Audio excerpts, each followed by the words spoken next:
Oh, I've got to look like I'm looking into a disco strobe light here, but I'll tolerate it. Okay, so I guess we'll go ahead and start soon. So, okay.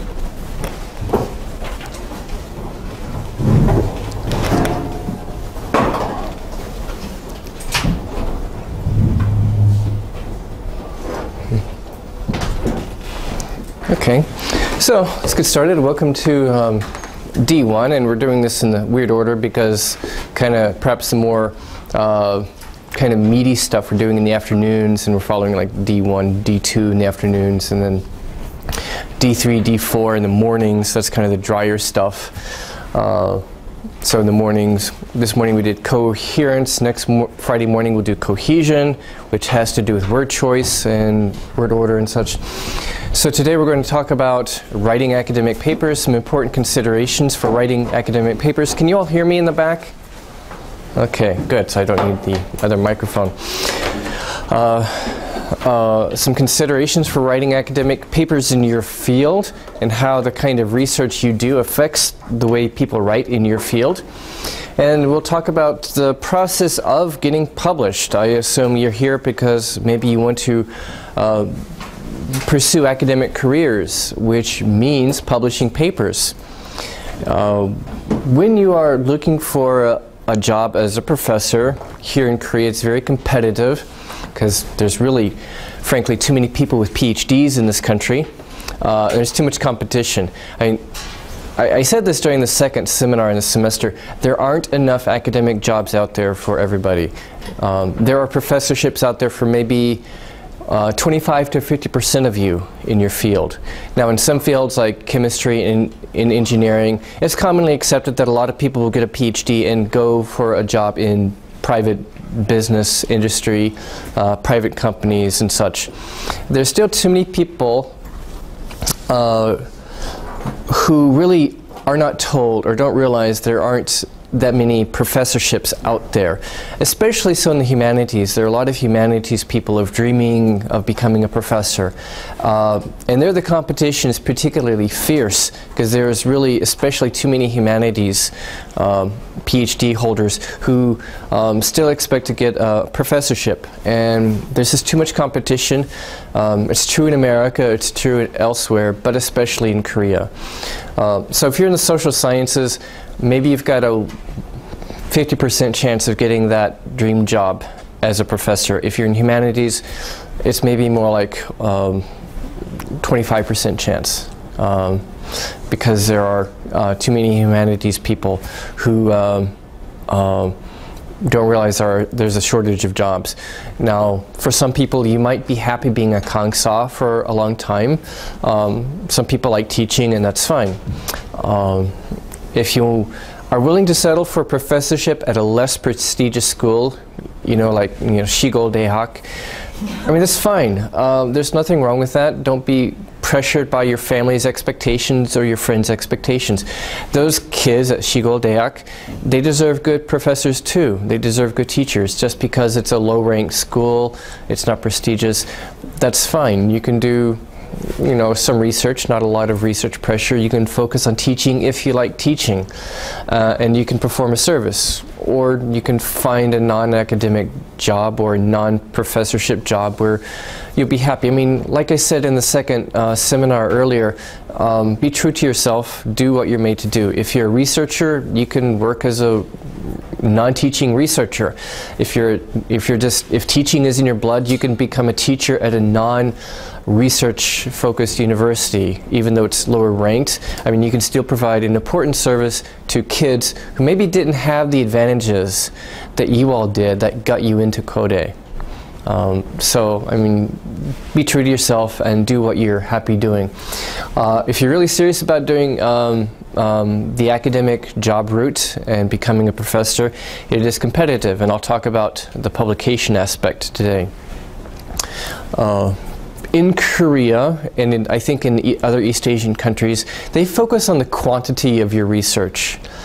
In America and Europe, they focus more on the quality, and whether you've got articles published in journals that have a high impact factor, and you can find impact factors on websites like the Thomson Reuters, which I'll show you in a minute. But here in East Asian countries, they focus on the quantity of publications. In the Western universities, they focus more on the quality of your research, how good the research is, and maybe they do quantify it by looking at impact factors. Does this, an impact factor, if you don't know, is a rating of how often articles from this journal are cited. So this has kind of a moderate impact factor. It's fairly well known in my field. You know, let's say maybe it has an impact factor of 1.2, 1.5, which is pretty good. Really prestigious journals might have a higher impact factor. So for some, like research universities in America, they care a lot about that. In Korea, it's more about the quantity of papers, especially in international journals. So there are journals published in Korea, KCI journals, and it helps to have some of these, especially starting out. And later on, you probably need to get some stuff in international journals. And different universities have different scoring systems. Here in Korea, they'll assign you a certain number of points based on the number of articles you have in domestic or Korean journals that are in the KCI index, and even more points if it's in an international journal. So maybe one of these is worth maybe 3 to 5 of these. And it kind of depends on the school and your field. Humanities is competitive, so they might expect you to have the equivalent of 10 of these things, or maybe in social sciences or science, maybe 5 or more of these things, or and you know, at least one of these things, one international paper, in order to get that first professor job. Then you're given maybe a 3-year contract, and you've got to really get out more of these, maybe once a year at least, or more, in order to get your contract renewed. Same thing, you got to get more of these out, then your contract is renewed again, and then you have tenure perhaps, and you get promoted. While you're in grad school, you want to start thinking about kinds of academic writing and publications. And so I have a list of maybe the common types that are important to you. If you've not done any of this, if you've got at least some initial research, if it's good research, if it's something new, submit it for a conference. Try to present it at a conference, get some feedback, and then develop it more. For conference proposals and for any kind of articles you might submit, you've got to consider this. You're maybe a new grad student. If I'm a new grad student in linguistics and I think, oh, I've got a cool idea, it's very possible that somebody else thought of it already. So I've got to check the literature and make sure my idea is really new and cool, but also connected and based on the previous research, because I've got to show I've improved on something in the past research, or I've addressed a gap or a problem in the past research, and I've got something cool. So start going to conferences, and this is where you start. Some conferences might publish the papers presented in a little conference proceedings book. Some don't, depends on your field. That's kind of a minor publication. It's good practice. It's a good way to start writing and at least getting something on your CV. It won't count towards points towards getting that professorship, but at least it might help you, a few of those can help you with getting that first Kangsa job as a lecturer. So go to conferences, get some feedback on your paper, and start there. After a while, some of your research might turn into something you can at least submit to a domestic journal, something published in Korea. And then after that, you can work up to something that you could, something from your PhD, doctoral dissertation, you could submit to an international journal someday. And we'll talk more about that. Many of you will probably first do a master's thesis, and that's kind of like your first training step in doing, real research, and then a doctoral dissertation. Maybe if your master's thesis is good enough, it might, part of it could be, useful for at least a domestic journal publication. If you've got a good dissertation, try to break it up and submit that as 1 or 2 articles to international journals and start getting published, because you'll need that if you really want that academic job, if you want those points. Some advice: pick doable topics. So usually a master's thesis, how long do you think a master's thesis would usually be? How many pages? 60, 50, usually not more than 100. I was a little crazy. I was overambitious. My first master's thesis was about 200 or 300 pages. That was insane. My second one was also long like that, so I did 2 huge master's theses. The problem was I was a perfectionist. I told you at the beginning of the semester, don't be a perfectionist. It's not really healthy. I was a perfectionist. I thought it has to be something really great and ambitious. But it was just a master's thesis, and I probably made my advisors tired, as well as myself. After each master's MA thesis, I was burned out on the topic. And I couldn't, so I finished this topic. I can't stand this anymore. I'm tired of it.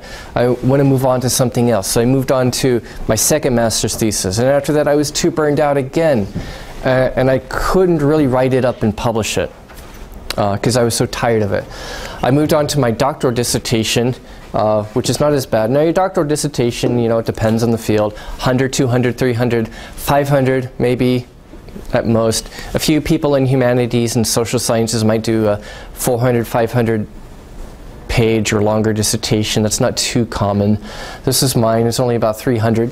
But phonological and semantic processing of Chinese characters. Why did I do this? I don't know. It was a cool topic, but it wasn't good for my job in the future. And there's a reason for that. It was an interesting topic. It was really unique, but it was kind of like 2 dissertations in one. It was a little too ambitious, and again, after that, I was burned out and too tired. I never published it, which is not good. When I was doing this, I was thinking, I'm going to go in this direction. I'm going to maybe get a postdoctoral position in psycholinguistics. Maybe do, you do a postdoc, it's usually in something a little different, to be more, kind of develop yourself and get some broader experience, so you're more marketable for the job market.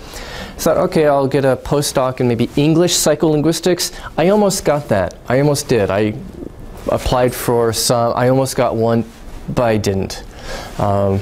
Instead, I got a job in TESOL at Hanyang University, and then I came to Kodae for my current work, which is more focused on education.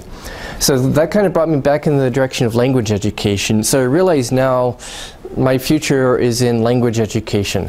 And so this dissertation is not so helpful for me.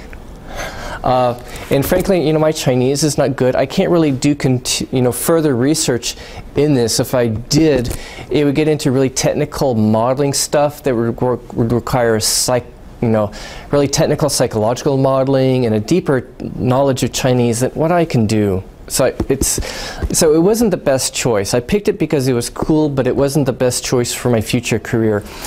Pick topics for your MA, your master's thesis and doctoral dissertations that are doable and that are practical.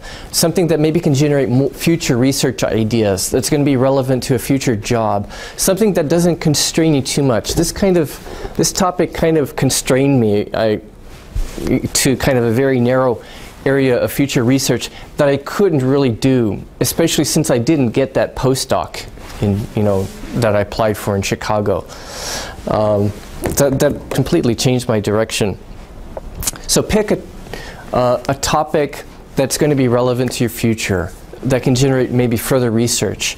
Because you start as a Kangsa and as a professor, you need to keep putting out research. So you need a good topic that will generate more future research and future research ideas. So pick a topic that's doable, not too ambitious, not too kind of limited or constraining, but interesting, cool, novel research that's going to be interesting, that's going to help you get a job someday. I've applied at different places since then, and for some places this dissertation topic was kind of a hindrance. Thought, Chinese linguistics, but this job is English education. What is this? And other places they were okay with that because we want in our job we want a really hardcore, serious linguist. So this shows you have some real hardcore linguistics base as well as applied linguistics, because we need you for both things. So think about your topic carefully. This is going to kind of change your direction, possibly. Academic journal articles, that's kind of the focus of my talk today.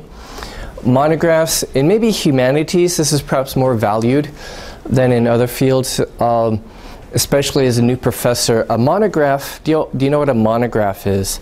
It's a book, not a journal article, but a book on a particular research area. So it's an academic book on a particular research issue, research topic. I didn't bring any, but I mean, a lot of the academic books that maybe you are reading, if it's just a whole book on one specific topic by a single person, that's a monograph.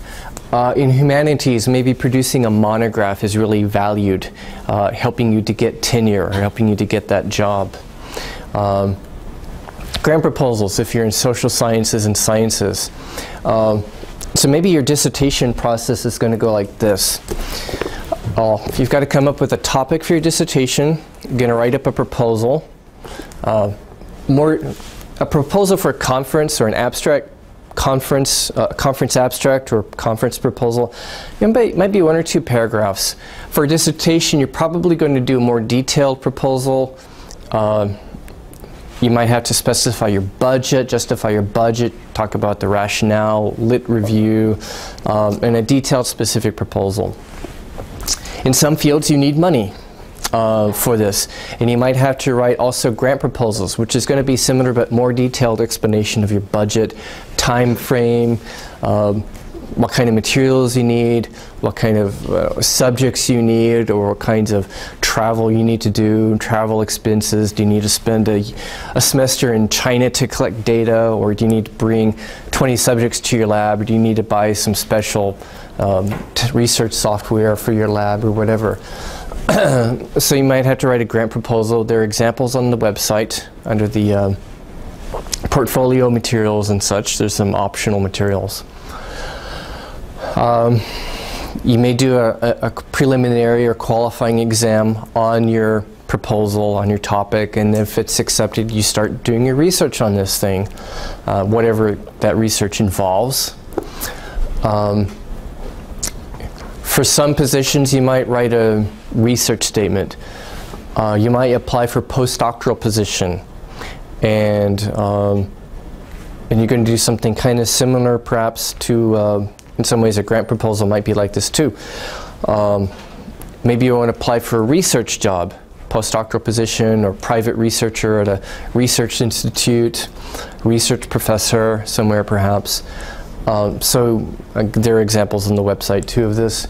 So you're going to write a research statement, and it's going to be like this: a description, maybe my past research experience. What particular research techniques have I used, been trained in? What have I done? What specific things have I done in terms of research? What are some experiments I did? What were some cool findings I got? To show that I'm qualified, I have research background. Then I'm going to propose maybe a particular research project or projects for this postdoc, and it has to match, the description of this research job or this postdoctoral position. It has to match more or less what they would expect. And I'm going to propose a specific kind of research proposal. This is kind of like the research project or projects I want to do. This is kind of what I expect to find. These are the procedures, the things I need and such, and what I expect to find and such. There are examples on the website. So you might use that for applying for research jobs too. Now, at some point you want to be able to produce research and start getting it into journals. So we have kind of like the top. Can you see this? If not, it's your handout. You've got the kind of the top level or top tier journals, and maybe you've heard of SSCI, SSI, or ANHCI. I'll show you the website in a minute where you can find these. So Social Sciences Citation Index, SCI, Science Citation Index, Arts and Humanities Citation Index. So again, these are mainly a big deal in East Asian countries if you want a job. if you want to get published. These are the better international journals, and these are the indexes that we refer to where these journals are indexed. And these are going to be a little harder to get into. Maybe before that you might aim for second level, second tier international journals. You might have heard of Scopus, you might have heard of MLA, and other companies that index journals. They are, it's kind of a broader set of journals beyond these. They're not maybe as prestigious as these, but they still look nice on the CV. You might start first with KCI. Have you heard of KCI? The domestic journals. That means Korea Citation Index. So, in case you don't know, you can go to the KCI website. It's kci.go.kr, and you can search for journals in your field. And these are journals that are published in Korea. Now, this website will give you both registered and I forget what the Korean term is. Journals that are actually registered, they're actually proper KCI journals, and others that are just pending. Don't waste your time with those if they're just pending. Let me try to find an example here. Go to the English site. Let's say I want to try for, well, let's try linguistics. Okay, so if it says Dungjae, that means it's registered. So that's a proper KCI publication, the kind of thing you would want to aim for. If it says, was it Hubo, I think that means pending. So that's not going to help you if you just publish in those. Unless you just really want practice and publish something that's really low quality. But it's not going to help you in terms of a career. So this is good practice.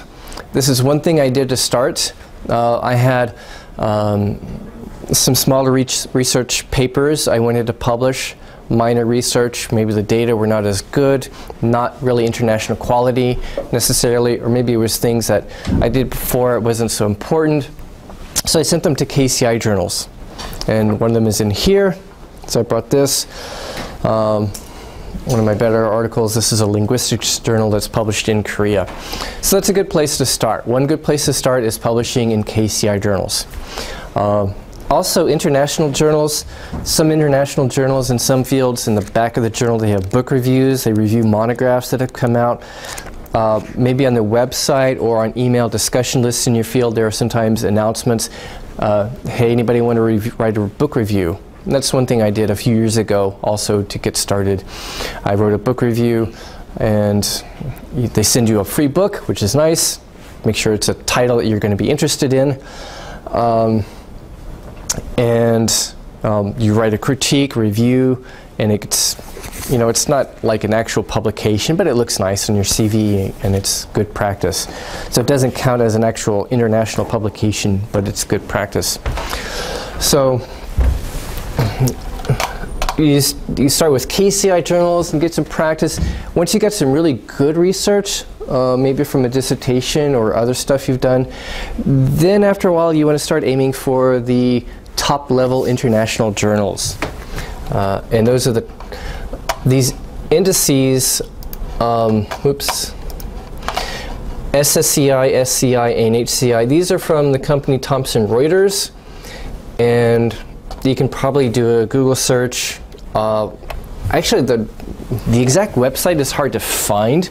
You go to the Thomson Reuters website, they do a lot of other stuff, and it's kind of hard to find their journal list, but I found it here at ip-science.thomsonreuters.com/MJL. You can get this from me later.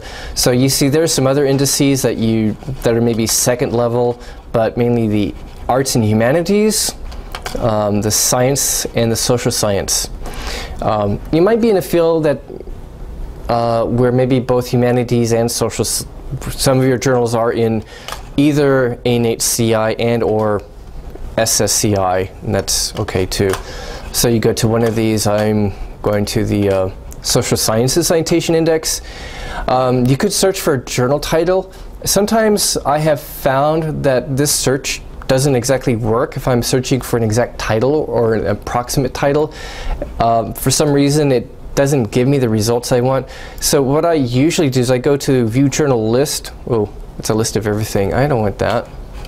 Where was it? Subject category. So it's better to maybe download a list of the index journals in your field. So let's say education and educational research. Let's say I'm interested in that. Good journalist. Then I can save this to my hard drive or something. You can format for print and such. So this is all the index journals, the good journals in the education research area. And if you go back, they have others like linguistics and all kinds of stuff. So, one other thing. So come back to some of this later, some of the things you want to do, the process of submitting papers. I'll come back to that at the end of my talk. Second level, they kind of look nice on your CV too. Sometimes that's good practice. Also kind of looks nice. It gives you some points. I've got here, notice, you might have heard of open access journals. Now, some of the proper, say, SSCI, SCI journals, usually these are companies that are for-profit, unfortunately. They charge libraries a lot of money for access to their journals, like Elsevier is one that comes to mind. A lot of very good journals in my field are published by Elsevier, but they charge libraries a lot of money for people to access, to subscribe to Elsevier journals, both electronically and in hard copy form. And if you don't have access to a library, you have to pay for that, and it's a lot of money. They do give authors the option of saying, hey, if you pay us money, we'll make it available to anyone for free on the internet. Don't do that. I mean, it's kind of legitimate, but it's too much money. But you might have heard of open access journals, journals that are easy to get published in. And it's often very quick. And SSCI, SCI journals, sometimes it takes a year or 2 years from the time you submit to the time your article really appears, if it's accepted. And they may reject, 50 to 80% of the articles submitted to them. Some of the so-called open access journals will take anything and they'll publish it quickly. It's open access, but these are really low quality journals because they take anything. And often they send us spam mail. You might have gotten spam from these journals, spam email, saying, please submit to this journal of open access journal for agricultural science. But I'm a linguist. Why are you sending me this? But let's say you do that. You send your article to them and say, congratulations, we've accepted your article. But in order to publish it, please pay us $3,000. And I'm serious, $3,000 is what they ask. It's kind of tempting because, well, maybe my parents have money and I need to get this publication out. It's not going to look good on your CV. It's a low quality publication. They may have journal titles and even sponsored conferences that have similar names to the real prestigious journals, but all of this is kind of a scam, so watch out. If they send you spam, that's a bad sign. There is a website here I've provided you where somebody maintains a list of these journals that are predatory journals. I've heard of Academic Exchange Quarterly. They publish in education, linguistics, and other stuff, and they've sent me spam and such. They have a bad reputation for demanding money. So don't do these journals. Stick with proper, journals like these. Now, I'll come back more to the process of submitting and publishing a little bit later. But if you're a new writer, you need to know really what's expected of writing in your field. And there's a whole culture to this, the way that you write in your field, which is tied to the way you do research in your field. And this is actually important to understand. Especially maybe if you did something different as an undergraduate and have moved to something a little different as a grad student, or if you're having trouble writing in a way that people are going to find really persuasive and coherent and convincing, in terms of doing good writing that's going to get accepted. Sometimes it's because you don't understand the culture of the writing in your field. The culture of writing is different between, say, literature research, literature critique, versus materials engineering versus agricultural science. It's the different cultures involved. And so I want you to understand today the culture of your field. So on the handout here, I have a couple of things, I have a number of things to think about. I'm going to have you talk about a couple right now, not all of these. You can think about more of these later at home. But 2.1, I want you to think about the structure and organization of writing in your field. You might have some published articles with you. If you're a grad student, hopefully you carry around research materials all the time to read, like while you're at the restaurant and coffee shop, and when you're home with your family, hopefully reading all the time like a true obsessive compulsive grad student should. So is there a particular organization that's common, that's expected of writing in your field? Do you have to have like a literature review section, a section that says literature review? Do you have to have a section that says methods and subjects and materials and results, which is the statistical results, and then a general discussion? Do you have to have that kind of a structure? Is there a set structure most of the time, or does it vary somewhat? So those are some questions. Another question I want to ask you is 2.4. The others I'll have you do at home. You can do that on your own. And some of it relates to things we've talked about earlier. 2.4, types of support. All academic writing is, in a sense, argumentative or rhetorical.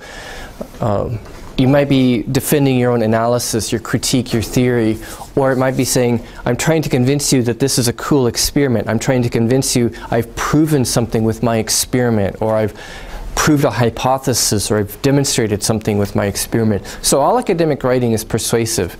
But what kind of evidence are you presenting? Is it more qualitative? Is it maybe observational data? Observing people, interviewing people? Is it quantitative data? You compare groups, you do statistical analysis? Is it theoretical argumentation, just arguing based on theory and theorems and principles? And if so, what kind? Are you doing controlled experiments? Are you interviewing people? Are you consulting original historical data? Like documents in ancient Greek from ancient Greece or something? Are you so on top of page 3 here are a few examples. What specific kind of evidence do you use in the field, and then why? Because this is important to understanding your culture. So I want you to turn to a partner, and especially good if your partner or neighbor is from a different field. So kind of explain to your partner, try to get somebody from a different field, and explain to them what you do. What do you do in your field? Why do you do it? Why did you choose to do that? Why should society care about what you do? What's the social value of what you do? And then how do you try to find new things? How do you try to prove things or find new ideas? That is, what kind of evidence do you do in your research? So these are the questions I want you, and also the structure of the paper. So I want you to find a neighbor who is from a different field and explain this to you, to the person.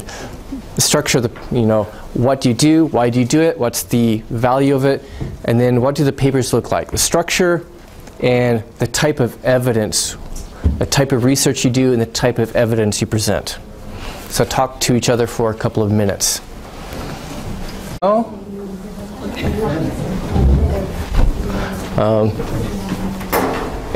Maybe this is something you really should, as an exercise, continue doing outside of this seminar.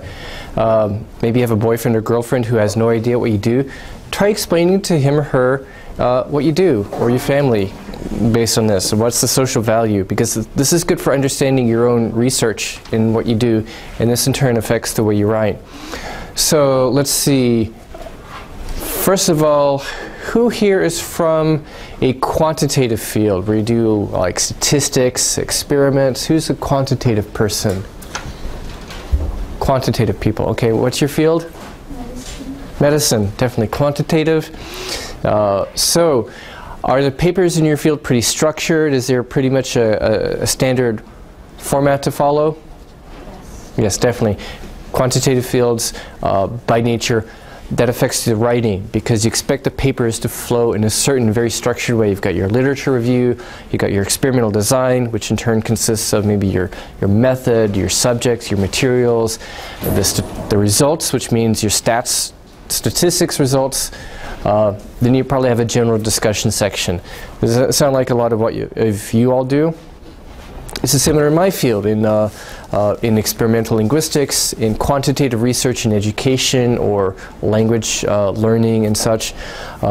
So in education there's quantitative research and there's qualitative research, depends on your subfield. But whether it's education or medicine or biology, a lot of fields have this kind of expectation, a very set kind of paper structure. Okay. Obviously, the value of medicine is, well, your goals are kind of obvious. It's about, you know, improving human life and saving life. But in order to do that, you have to use scientific methods and procedures. The scientific method leads to a kind of very structured kind of paper in these fields. So it's pretty much expected that you conform to this kind of style. So this is something you have to learn. Now, who is from a more qualitative area? Okay, what's your area? Language education. Language education. So in language ed, there are some people who do qualitative, there are some people like me who do quantitative. And so as a qualitative researcher, what's kind of your driving question? What's the goal for you of what you do? Actually, I didn't choose the myself field because my professor was majored in the language assessment, which is more quantitative, and then also the language policy, which is more qualitative. So language policy. Yeah. Okay. So that's something that may be hard to study quantitatively through experiments. You know, you can't take, you know, school administrators and put them into experiments. Sometimes I would like to do cruel experiments on school administrators because I don't like them sometimes, but like shocking them, poking them with sticks, like, why are you doing this? Don't you know how to run a university? Okay. Something that's kind of more holistic. So something where you assume it's more holistic, something you want to study holistically. You can't cut things up and study them in an experiment. You need to study them holistically in a context, an environment. And so there's a whole set of methodology that you use. What about paper structure? Is there kind of like one way to write a paper, or does it vary? As far as I know, the paper structure is all similar. And we have literature review, and we have to find out the gap between research from the previous research and the things that I'm going to do. Okay, so it's going to be somewhat structured, but not as structured as a quantitative paper. You don't have like a research method section, which has subsections like materials, subjects, statistical results. No, it's not that structured. For language assessment, we have. For language assessment, that's quantitative, yes. So in a qualitative field, it's less structured. Okay, and so the way you study something more holistically, that means your papers are somewhat less structured. Okay, and there's probably going to be some flexibility to some degree. Okay, any literature people here? No literature people or other kinds of, any philosophy people here? Philosophy. Are your papers really structured, tightly structured? Like, does every paper follow a kind of a general pattern or template? We usually use logical inferences. So inferencing, logical argumentation. So you don't necessarily have such a structured paper. It's going to depend, right, on the paper. Your field is more theoretical, so you don't really necessarily collect data. Okay, so quantitative research, you collect empirical data. Qualitative is also kind of empirical. It's a little more loose, but you're doing maybe observational data. It's not as structured, but you're collecting maybe observational data, whether it's observing people and taking notes, or it's interviewing people, or survey questions that are kind of open-ended. But in your field, you don't do anything like that. It's logical argumentation. It's more of a purely theoretical field. So philosophy, theoretical linguistics, the structure is more loose. It really depends on the topic or the journal. So the type of research that you do, this affects the way you're going to write papers, because there are certain expectations in your field for how you write a paper. Also, even things like the verb tenses. So in your field in philosophy, what verb tenses do you use mostly? Present, past? Present. A lot of present tense, probably. Why? Because you're talking about ideas, you're talking about facts, theories. So present tense is kind of a tense for general statements, whether it's theoretical or factual. You're talking about factual or theoretical statements, general statements. In quantitative fields, you're probably going to use more of a variety. Past tense when you're talking about a study that somebody did. Present tense when you talk about this is what we know. Based on past studies, this is what we know, this is what we can generalize, or this is what a theory says, this is factual knowledge that we can talk about, or theoretical statements we can talk about. More often maybe use perfect tense sometimes to make a logical connection between someone else's research. So so-and-so has not been able to find such and such. Why you're making a logical connection with your own research? They couldn't do this, but I'm going to. Or they did this, and I'm going to base my research off of what they did. Or they say this, but I'm going to try to prove them wrong or argue against them. So perfect tense may be used for making a logical connection between someone else's research and your own, a direct connection or a basis for your own research. So tenses vary depending on the kind of research you do, how you do introductions, whether you do a lit review or what kind of lit review you do. In qualitative and quantitative fields, usually after the intro, the first section is some kind of a literature review.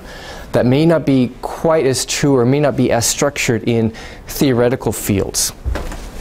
So a few of you may have heard of Thomas Kuhn, Structure of Scientific Revolutions. He describes how different fields have different research methods, different values. And he talked about it in terms of science, but I found this is true for all fields. Whether you're doing these kinds of qualitative, quantitative, theoretical, whether you're doing medicine, philosophy, education policy, along with that you've got certain goals. As a medical person, your goal is to maybe, alleviate suffering. And in order to do so, you need to understand how the body works and cells work, which is a scientific enterprise. You have these goals and these values. And for a scientist, scientists believe that there's an objective reality, whether it's medicine or physics, there's an objective reality that we can find through experiments, through observational studies and statistics. There's an objective reality that we get closer and closer to with our science, that we're trying to prove something. And that's what our research is about. And so the research is very scientific, quantitative, and the way we write is very structured. If you're doing literature, are you trying to prove something? Are you trying to seek some ultimate truth in literature studies? Probably not. You're more interested in subjective kinds of things. How do we react to this play? What does this play say about our modern lives? What is Shakespeare trying to say here? What does this speak to me as a modern person reading Shakespeare? It's more subjective. You're not seeking an absolute truth. And so your writing is going to be a different style, a different form. If it's philosophy, it's a lot more theoretical, argumentation, different kinds of logical argumentation, inferencing maybe, or deductive, inductive logic, or something like that. So this is important to understand, because this affects what is expected of you in your writing. And what do the journals expect when you're trying to publish something in a journal? You're trying to finish your dissertation, and you can understand why your advisor is being so strict, because they are professionals in the field, and they have maybe certain expectations as a result of how the field is. And maybe a lot of professors don't communicate these expectations the way they should, because it's kind of like a fish can't tell you that he's in water.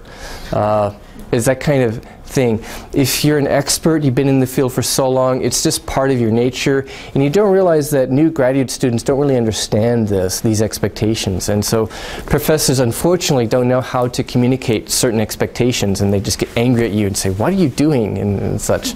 Why do you write like this? Or when they reject your paper, when a journal rejects your paper and says, you know, you've totally failed to prove your point, and you thought you did. It's these kinds of cultural expectations, the writing culture and the research culture of the professionals in your field, which maybe you haven't really come to fully understand, or nobody's really explained these to you. And these are things that you have to learn to be professionals in your field.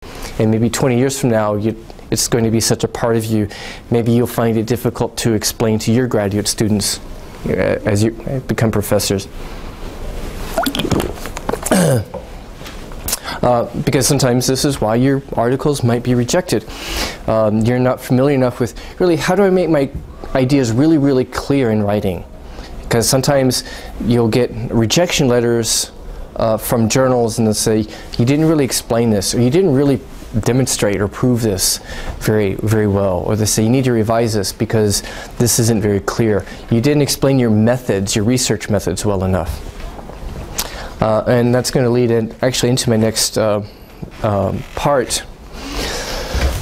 of my talk, and I'm not trying to show off. I'm just going to show you my CV, because when you're in academia, you want to be revising your CV fairly regularly.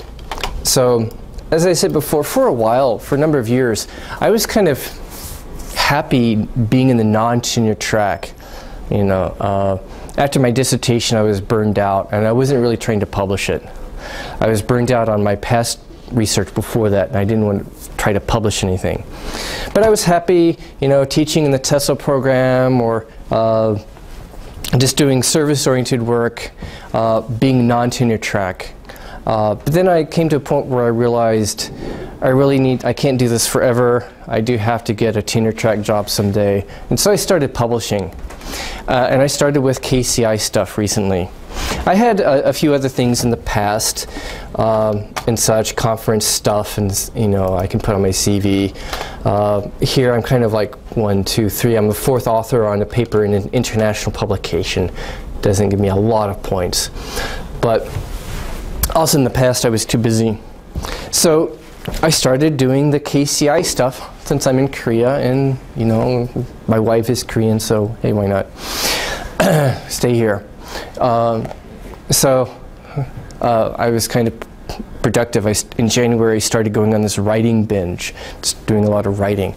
So I managed to get, this is like really old research of mine. One of them was actually my past master's thesis.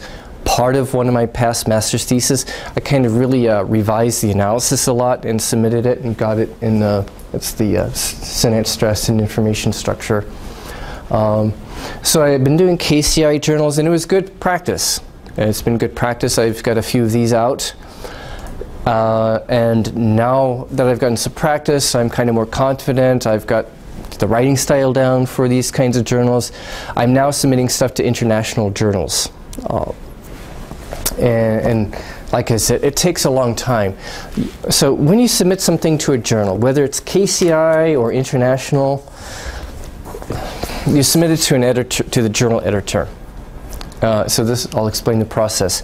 The journal editor, based on the type of research that you've done, will identify probably 3 reviewers who are experts in this particular field. So let me pick my this article here on how, well, I talked about this stuff this morning, how Koreans use transitionals, connectors, which is in this. So I submitted this article to a KCI journal. I've got some more data, which is I'm going to submit to an international journal. But the first part of this study, I submitted to a KCI linguistics journal. And so for the first stage was submitting it to the editor. So the editor identifies, 3 professors who are experts in this particular area or close enough to this area that they can write a review. And for KCI, it's fairly quick. It maybe takes a few months to get some input back, and then you revise it. They may tell you outright rejection or revise and resubmit, which is usually good, and very rarely they'll tell you, oh, it's perfect, we'll publish it right away. That almost never happens. So it's usually either rejection or revise, resubmit. So they told me revise, resubmit, and so this is kind of the kind of stuff you probably address. So the 3 reviewers, these are all anonymous. They don't know who you are. You don't know who they are. You may never know. So you may never know what dumb person rejected you. But usually it's helpful comments. They point out mistakes. They point out some problems, things I didn't explain very well, the structure of the paper that wasn't really structured properly. I needed to do the proper structure, like results and methods and all of that. I didn't really do a good job of explaining the significance of the study, according to one reviewer. This is a common problem. Why is the study cool? People sometimes overstate the significance of their study. They may overgeneralize, or they may go too far and maybe arguing against someone else. So there's a section in your notes about argumentation, which I didn't really talk about. You can read it on your own. You kind of summarize, and maybe you taking issue with somebody else's ideas or research and say, we talked about these conjunctions this morning, although so-and-so, you might use although and however to kind of frame their ideas and then present your own differing ideas, contrasting, comparing your ideas with someone else. People make the mistake of overstating their own claims or maybe misstating someone else's claims, what someone else has done. Those are mistakes that I didn't, not quite that kind of mistake, but maybe I didn't really explain properly the significance of this study, why this is important, or applications and implications, because this is aimed also at language educators. So I need to talk more about applications and implications for maybe classroom teaching. There was one article I sent to an international journal early in the year, and it got rejected. Usually this takes quite a while. The international journals takes at least a few months just to get initial feedback from the reviewers. This one was really quick about rejecting me within a few weeks, which is good. It was efficient. I didn't have to wait too long. But from their comments I could see, 1, I was overstating it. 2, I couldn't really, with the limited data I had, I couldn't really do much better than to kind of scale down or reduce the claims I was trying to make, which in turn maybe made the article less interesting and maybe not good enough for an international journal. But that's okay. It was a topic that wasn't really important to me anyway. It was some kind of side research I'd done, not really related to my main field. And that's the one here on the Chinese linguistics. So I sent it to a KCI journal, a Korean journal about Chinese studies, and they published it. They accepted it pretty quickly with minor revisions.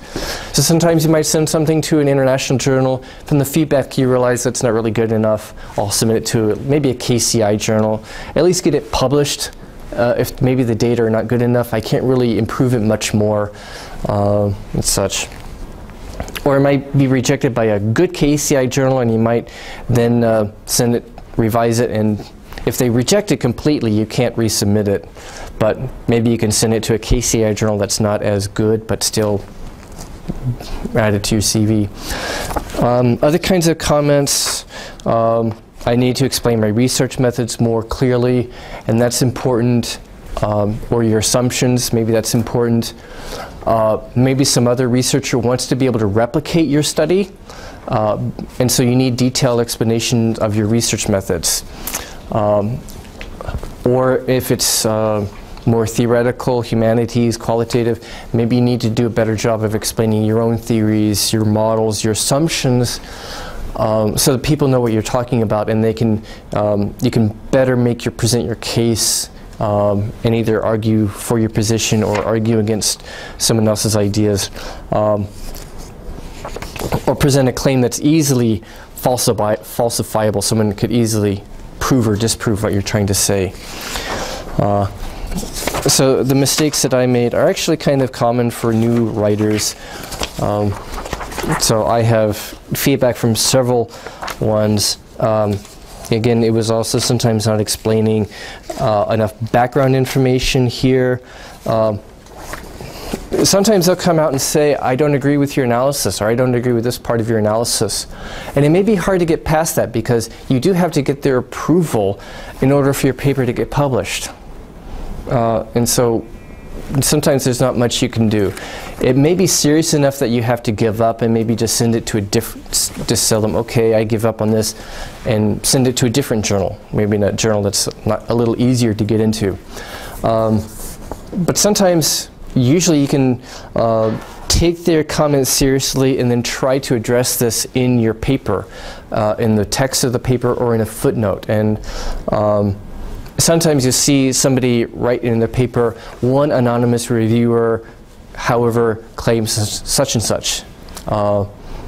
And so sometimes you might acknowledge this is a legitimate objection that someone might have. One of my anonymous reviewers said this, and try to answer it as best you can, or find some references to support you, or do your best to address that problem, or to say, this is an open question, I'm not sure how to deal with this.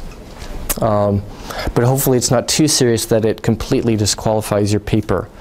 So sometimes you have to acknowledge legitimate concerns from the reviewers, and sometimes acknowledge that in the body of your paper or in the footnote. And try your best to provide your explanation for that. And sometimes you'll see that. Sometimes you can actually incorporate their comments, their criticisms and critiques, and just improve your analysis, improve your case, your writing, and such. And so sometimes that's a good learning experience, learning from the feedback that you get from reviewers. Sometimes they suggest, hey, there's some sources, important sources you overlooked. You should have cited these, and such. And what they'll often do is they'll kind of maybe rank or score your paper based on certain criteria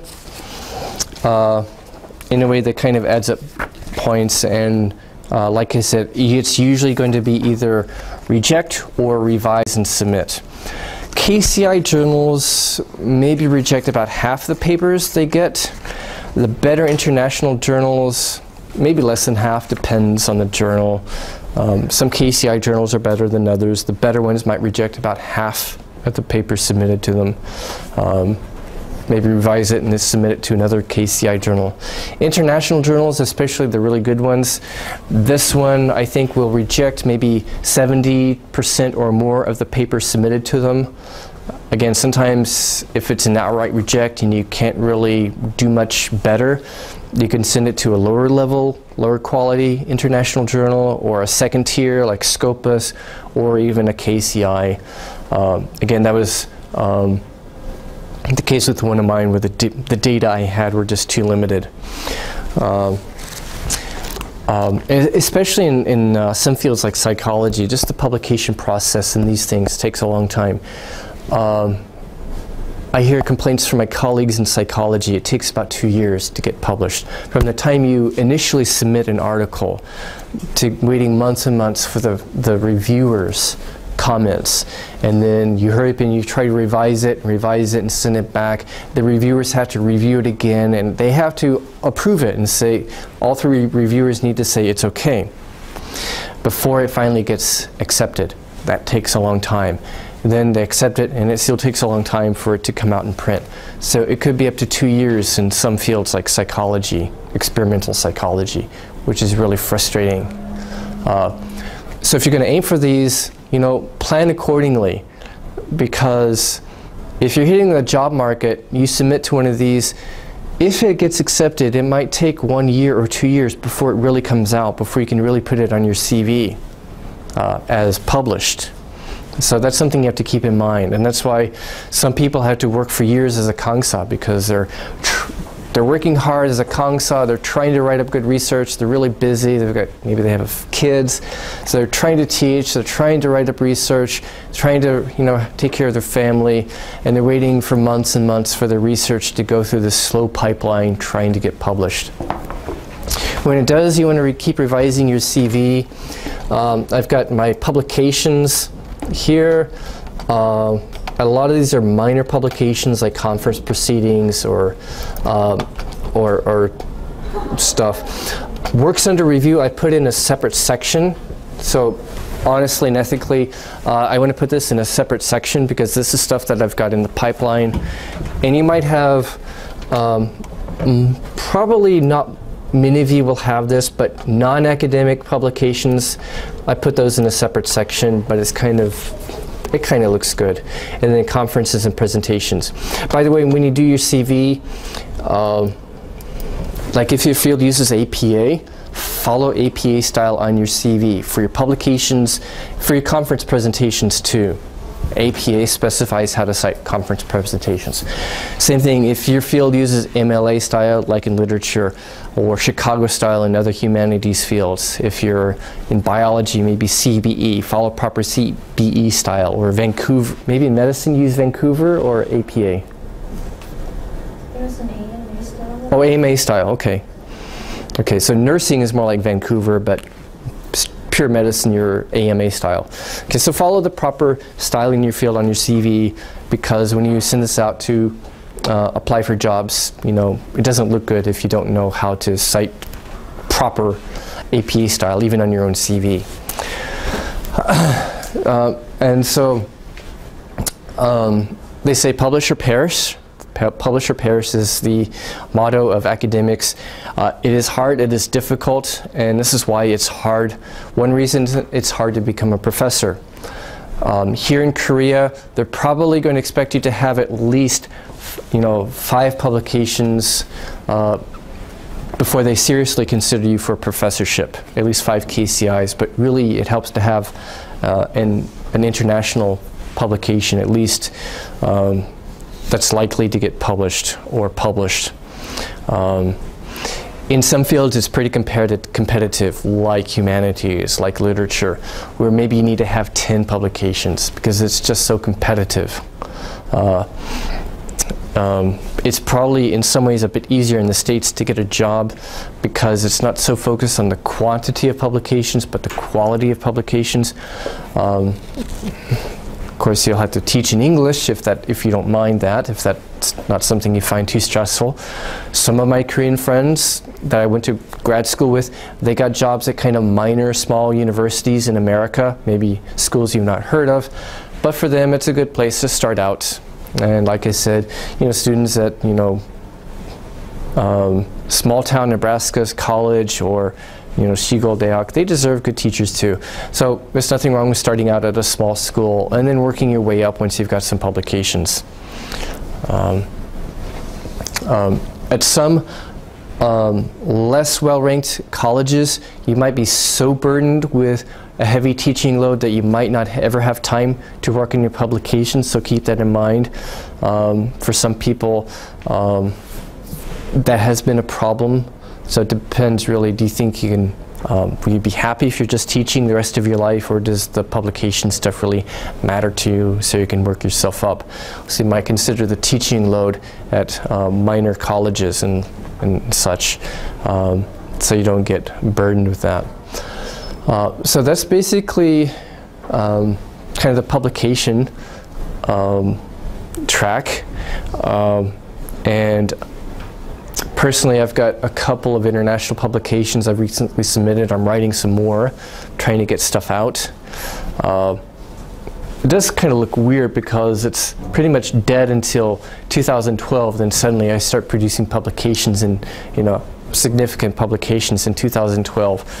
So don't burn yourself out. I mean, start getting publications out at least by the time you get to your doctoral stage, try to start getting at least minor publications or KCI publications out, so it doesn't look weird like your CV is blank until suddenly one year you start producing a lot of stuff, or start producing some stuff. So I mean, start now. Start strategizing how you can start producing research, maybe starting with conferences, conference presentations, maybe conference proceedings, working your way up to KCI, and then maybe Scopus, and then maybe SSCI or SCI, if you really want to become a professor at a research university.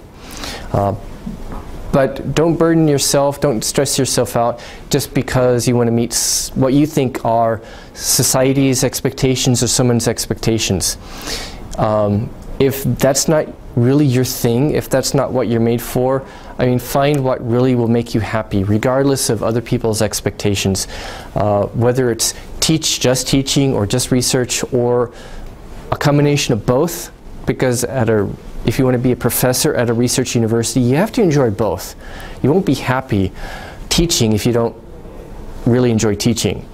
Or you won't be happy doing research if it's just a burden to you, you don't really enjoy research. As a professor at a research university, you have to enjoy both, which is kind of hard.